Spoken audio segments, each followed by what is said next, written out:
Assalamualaikum warahmatullahi wabarakatuh.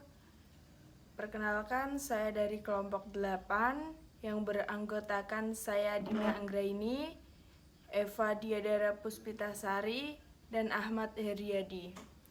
Di sini kelompok kami membawakan DRP tentang problem manajemen adanya banyak komplain dari pembeli BBM di SPBU mengenai pelayanan operator SPBU yang kurang sopan terhadap customer.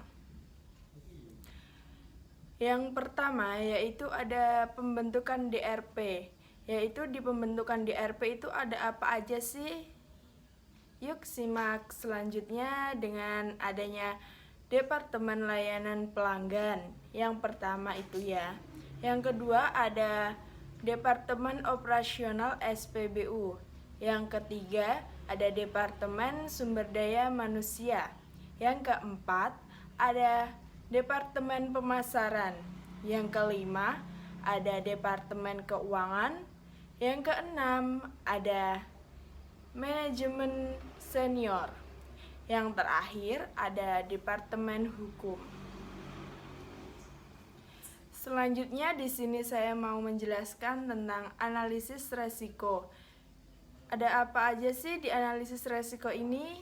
Mari simak. Yang pertama yaitu ada dampak reputasi. Apa sih yang dimaksud dengan dampak reputasi itu? Yaitu dampak negatif terhadap reputasi SPBU dan perusahaan secara keseluruhan akibat adanya keluhan pelanggan yang tersebar melalui media sosial. Kan sekarang juga sering tenar lewat media sosial seperti Instagram, Facebook, dan berita tersebut itu akan cepat tersebarnya atau dari mulut ke mulut, dari cerita orang ke orang, dan sebagai lainnya. Yang kedua yaitu ada kehilangan pelanggan. Apa sih yang dimaksud dengan kehilangan pelanggan itu? Yaitu keluhan yang tidak ditangani dengan baik dapat menyebabkan kehilangan pelanggan setia dan potensial. Yang ketiga ada regulasi dan hukum. Pelanggaran-pelanggaran yang dapat mengakibatkan sanksi atau hukum-hukum yang ada. Yang keempat ada gangguan operasional, yaitu banyaknya pelanggan yang protes atau bahkan protes masalah dapat mengganggu operasional SPBU, seperti masa yang sering mengganggu di operasional SPBU tersebut. Yang kelima yaitu ada ketidakpuasan karyawan. Apa sih yang dimaksud dengan ketidakpuasan karyawan? Yaitu keluhan pelanggan yang berulang dapat mempengaruhi motivasi dan kepuasan karyawan di SPBU tersebut, menciptakan atmosfer kerja yang negatif. Jadinya kita tuh kalau tidak mau kehilangan pelanggan, yaitu kita harus memuaskan customer kita dengan baik. Yang keenam, ada gangguan media sosial. Yaitu apa sih yang dimaksud dengan gangguan media sosial ini? Ini tuh sering terjadi di kalangan-kalangan pelanggan, customer gitu ya. Yaitu resiko melalui platform media sosial, yaitu seperti Instagram, TikTok, Facebook, YouTube, dan lain-lain sebagainya, yaitu bisa mengakibatkan hal yang sangat fatal, di mana keluhan dapat dengan cepat menyebar atau menjadi viral. Sekarang kan FYP di TikTok itu kan cepat sekali menyebarnya, karena di era digital ini berita apapun tentang apapun itu, apalagi tentang yang dapat menyebarkan berita-berita yang langsung viral, hype, itu akan segera tersebar di daerah mana dan di kalangan apa aja. Yang ketujuh, ada penurunan pendapatan.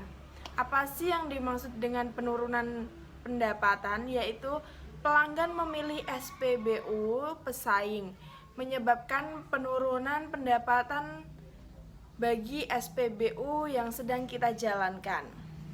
Yang kedelapan, ada peningkatan biaya operasional. Apa sih yang dimaksud dengan peningkatan biaya operasional tersebut? Yaitu perlu adanya biaya tambahan untuk melaksanakan perubahan dalam pelatihan operator dan meningkatkan kualitas layanan di SPBU tersebut. Yang kesembilan, yaitu ada kurangnya responsibilitas internal, yaitu kurangnya maksimal internal yang diefektifkan untuk menangani keluhan-keluhan para customer atau pelanggan kita. Yang ke-10, ada tren negatif. Apa sih yang dimaksud dengan tren negatif di sini? Itu keluhan ini bagian dari tren negatif yang dapat mempengaruhi citra bisnis di SPBU secara keseluruhan. Yang selanjutnya bisa dilanjutkan oleh teman saya.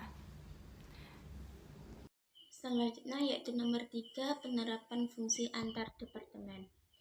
Penerapan fungsi antar departemen dalam SPBU ada 7 bagian. Yang pertama yaitu Departemen Layanan Pelanggan, kedua Departemen Operasional SPBU, yang ketiga Departemen Sumber Daya Manusia, yang keempat Departemen Pemasaran, yang kelima Departemen Keuangan, yang keenam yaitu Manajemen Senior, yang terakhir yaitu Departemen Hukum. Yang pertama yaitu Departemen Layanan Pelanggan. Departemen Layanan Pelanggan adalah SPBU ada 3 bagian. Yang pertama yaitu menerima keluhan pelanggan secara langsung. Yang kedua yaitu menganalisis keluhan untuk memahami isu yang dihadapi pelanggan. Yang ketujuh yaitu memberikan tanggapan cepat kepada pelanggan. Yang kedua yaitu Departemen Operasional SPBU. Di sini Departemen Operasional SPBU ada 2 bagian. Yang pertama yaitu melakukan evaluasi internal terkait kinerja operator SPBU. Yang kedua yaitu mengidentifikasi penyebab kurangnya sopan santun dan merencanakan perubahan atau pelatihan yang diperlukan. Yang ketiga yaitu Departemen Sumber Daya Manusia atau SDM. Departemen Sumber Daya Manusia dalam SPBU ada 2 bagian. Yang pertama yaitu merancang program pelatihan khusus untuk meningkatkan keterampilan komunikasi dan pelayanan dalam operator SPBU. Yang kedua yaitu mengidentifikasi dan menyelesaikan masalah internal yang mungkin menyebabkan perilaku kurang sopan. Yang keempat yaitu Departemen Pemasaran. Departemen Pemasaran di sini ada 2 bagian. Yang pertama yaitu merencanakan kampanye komunikasi yang positif untuk memperbaiki citra SPBU. Yang kedua yaitu menggunakan media sosial dan saluran komunikasi lainnya untuk menyampaikan perbaikan yang telah dilakukan. Yang kelima yaitu Departemen Keuangan. Departemen Keuangan di sini ada 2 bagian. Yang pertama yaitu menghitung biaya perubahan dan pelatihan yang diperlukan. Yang kedua yaitu mengevaluasi dampak finansial dari keluhan pelanggan terhadap pendapatan SPBU. Yang keenam yaitu manajemen senior. Manajemen senior di sini ada 2 bagian. Yang pertama yaitu memberikan dukungan dan sumber daya yang diperlukan untuk implementasikan perubahan. Yang kedua yaitu memastikan bahwa tujuan perusahaan terkait dengan pelayanan pelanggan terpenuhi. Terakhir yaitu Departemen Hukum. Departemen Hukum di sini ada 2 bagian. Yang pertama yaitu menilai risiko hukum yang terkait dengan keluhan dan tindakan yang diambil. Yang kedua yaitu memastikan bahwa tindakan yang diambil sesuai dengan peraturan dan hukum yang berlaku. Yang keempat yaitu penyusunan polisi dan prosedur. ada dua bagian di sini. Yang pertama yaitu kebijakan, kedua prosedur. Dalam kebijakan di sini ada 4 bagian. Yang pertama yaitu menjamin pelayanan pelanggan yang ramah, sopan, dan profesional di SPBU. Yang kedua yaitu menetapkan 3S, yaitu senyum, salam, dan sapa dalam pelayanan operator SPBU. Yang ketiga yaitu menerapkan SOP pelayanan SPBU, yaitu ucapan salam, menunjukkan angka 0, menyebutkan nominal pembelian, menawarkan fasilitas, menyebutkan nominal uang pembayaran dan pengembalian, ucapkan terima kasih. Yang keempat yaitu merespon pelanggan dengan 3 kata, yaitu mohon maaf, minta tolong, dan terima kasih. Yang kedua yaitu prosedur. Dalam penyusunan prosedur dalam SPBU ada 3 bagian.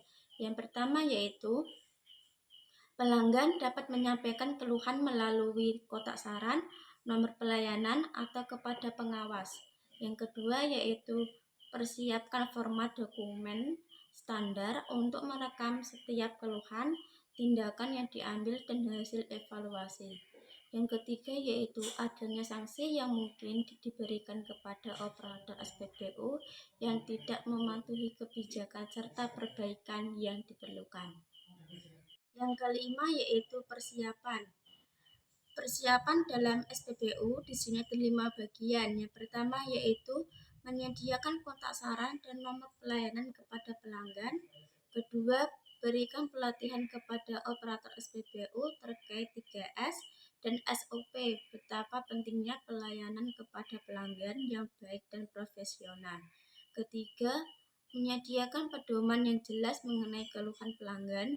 Yang keempat, evaluasi kinerja berkala per triwulan untuk memastikan bahwa operator SPBU mematuhi standar pelayanan yang diterapkan. Yang kelima yaitu ajarkan karyawan, terutama operator SPBU, untuk memiliki sikap positif dan mendengarkan dengan baik ketika menangani keluhan pelanggan. Baik, kita akan ke bab selanjutnya yaitu bab training dan latihan yang meliputi ada 3, yaitu 1. Pelatihan komunikasi, yaitu pelatihan komunikasi yaitu operator SPBU mampu komunikasi efektif, termasuk cara berbicara dengan sopan dan mendengarkan dengan baik. Kedua, komitmen karyawan. Komitmen karyawan terhadap perubahan positif dalam perilaku pelayanan pelanggan. Lalu yang ketiga, pemantauan dan evaluasi berkala. Pemantauan dan evaluasi berkala yaitu petriwulan untuk melihat kemajuan karyawan dalam menerapkan pelayanan yang baik. Lalu yang selanjutnya bab ke-7, ongoing management, yaitu terdiri dari 1. Terus memantau respon dan tindakan terhadap keluhan pelanggan. Kedua, identifikasi apakah ada masalah yang muncul secara berulang. 3.